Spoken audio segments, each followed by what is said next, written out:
Hey good humans, I am Abiera, one of the founders of Project Fmile. Project Fmile is a project that was started with an aim of spreading awareness on mental health and suicide. Today we're talking about borderline personality disorder. This is one of the disorders I don't hear a lot of mental health activists talking about, and there's a video I did on TikTok. This one. Mental health activists, you have to stop only talking about two mental illnesses, depression and anxiety. There's several types of anxiety disorders, and I understand depression is the most common mental illness, but no, there's still other mental illnesses that are very stigmatized, such as schizophrenia, borderline personality disorder, bipolar. You have to start talking about these other disorders. You have to start normalizing them, and you have to end the stigma towards them. And I was basically urging all mental health activists and all people in the mental health activism sphere to start talking about other disorders too, because I understand that depression and anxiety are the most common disorders, but we also need to talk about these other disorders. And today now we're talking about borderline personality disorder. So let's get into it.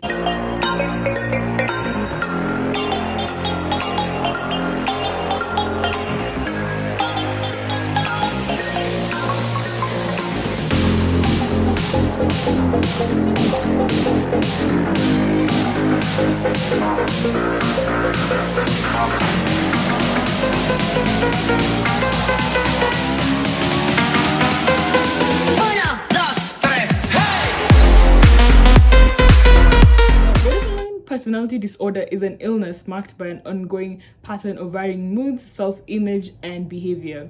These symptoms often result in impulsive actions and problems in relationship. People with borderline personality disorder may experience intense episodes of anger, depression, and anxiety that can last from a few hours to days. Now, one thing to note about borderline personality disorder is that it's a personality disorder. Here's a key difference.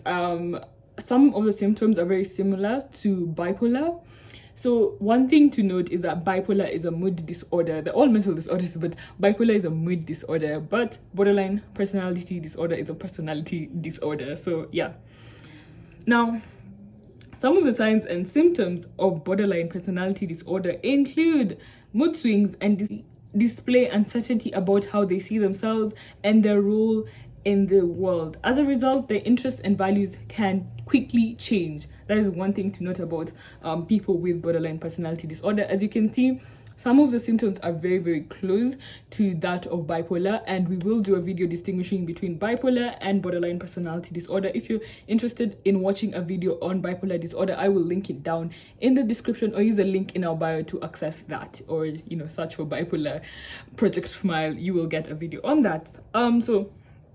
Now, other signs and symptoms include efforts to avoid real or imagined abandonment, such as rapidly initiating intimate or physical or emotional relationships, or cutting off communication with somebody in anticipation of being abandoned. People with borderline personality disorder are the type of people who will quickly enter relationship, engage, initiate intimacy on physically or emotionally, and leave. Literally, they will leave as quickly as possible. Again, people with borderline personality disorder also tend to view things in extremes, such as all good or all bad. You know how certain things aren't, either good or bad, they're literally just in the middle. But people with borderline personality disorder will view them as either extremes. They'll never just be an in-between for someone who has borderline personality disorder. Again, their opinions of other people can also change quickly. An individual who is seen as a friend one day may be considered an enemy or a traitor the next. So that is one sign of borderline personality disorder. And the consequence of this is that the shifting feelings can lead to intense and unstable relationships. Another symptom is distorted and unstable self-image or sense of self.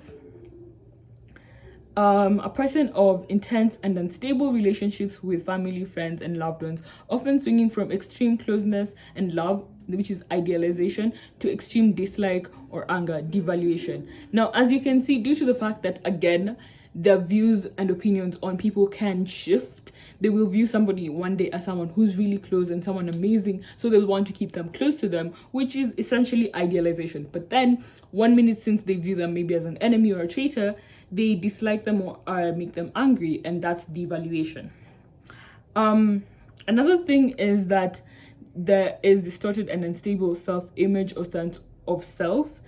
As we've said, they tend to view themselves as, okay, what happens is their interests and values can change very, very quickly. So of course, there's uncertainty in how they see themselves and their role in the world. So of course, that is bound to happen, the distorted and unstable image of themselves. Impulsive and often dangerous behaviors such as spending sprees, unsafe sex, substance abuse, reckless driving, and binge eating. Now, there's a note on this one. If these behaviors occur primarily during a period of elevated mood or energy, they may be signs of a mood disorder, not borderline personality disorder. Now you have to note that, because with bipolar, there's mania and there's depressive symptoms. So if it is occurring during mania, like impulsive decisions and all that, this could be a sign that it's a mood disorder and not a personality disorder. Another symptom rather, is recurring thoughts of suicidal behaviors or threats. There's chronic feelings of emptiness, inappropriate, intense anger or problems controlling their anger, difficulty trusting, which is sometimes accompanied by rational fear of other people's intention. Again, as the fact that, their views and opinions on people shift, of course, again, there's difficulty trusting people. There's self-harming behavior such as cutting, and of course, drug and substance abuse.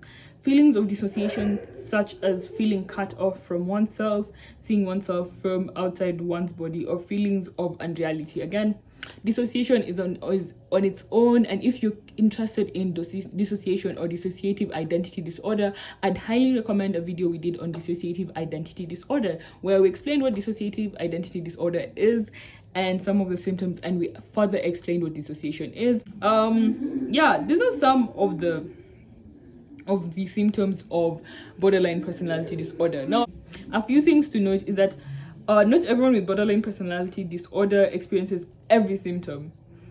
Some individuals can experience only a few symptoms, while others have many. Symptoms can be triggered by seemingly ordinary events. For example, people with borderline personality disorder may become angry and distressed over minor separation from people whom they feel close to, such as traveling and business trips. We see this as a normal thing, someone traveling, someone going for a business trip, but to someone with borderline personality disorder, this is a trigger. Now, we have to ask ourselves, what puts one at risk of developing borderline personality disorder? Well, there's family history. Having a close family member, such as a parent or a sibling with this disorder, may be at a higher risk. You may be at a higher risk of developing BPD, which is borderline personality disorder. Brain factors, environmental, cultural, and social factors. Many people with borderline personality disorder report experiencing very traumatic life events such as abuse, abandonment, and adversity during childhood. Others may have been exposed to unstable, invalidating relationships and hostile conflicts. These are just some of the factors. Now, the factors increase a person's risks. It does not mean that the person will develop borderline personality disorder. Likewise, there may be people without these risk factors who will develop borderline personality disorder in their lifetime. Now, what are the treatment and therapies of borderline personality disorder? In order to know this, we must know how on earth is one diagnosed with borderline personality disorder. Well, a licensed mental health professional, such as a psychiatrist or psychologist experienced in diagnosing and treating mental disorders, can diagnose borderline personality disorder by completing a thorough interview, including a discussion about symptoms, performing a careful and thorough medical exam, which can rule out other possible causes of symptoms, asking about family medical history, including any history of mental illness. Now, some of the treatments include psychotherapy. Psychotherapy tends to be the first line of treatment, and that is extremely important. Therapists can provide one-on-one setting between the patient and therapist, or treatment in a group setting. Some of the types of psychotherapy that people will undergo is dialectical behavior therapy, which helps them to control intense emotions, reduce self-destructive behaviors, and improve relationships. Another type of psychotherapy one we undergo is cognitive behavioral therapy. Now, medication, the use of medication or the benefits of medication when one has borderline personality disorder aren't clear. It's not usually the primary treatment for one with borderline personality disorder. However, in some cases, a psychiatrist may recommend medication to treat specific symptoms such as mood swings, depression, and other co-occurring mental disorders. One thing that seems to be very common in people who have borderline personality disorder is that there tends to be another co-occurring mental disorder such as depression, PTSD, post-traumatic stress disorder, and generalized anxiety disorder. Therapy for caregivers and family members is extremely important as it allows the relative or loved one develop skills to better understand and support a person with borderline personality disorder, and focuses on the needs of family members to help them understand the obstacles and strategies for caring for someone with borderline personality disorder. If you are interested in seeing a tip of how to help a loved one with mental disorders, please give this video a thumbs up and comment it down in the comment section. Tell us what you'd like for us to talk about next.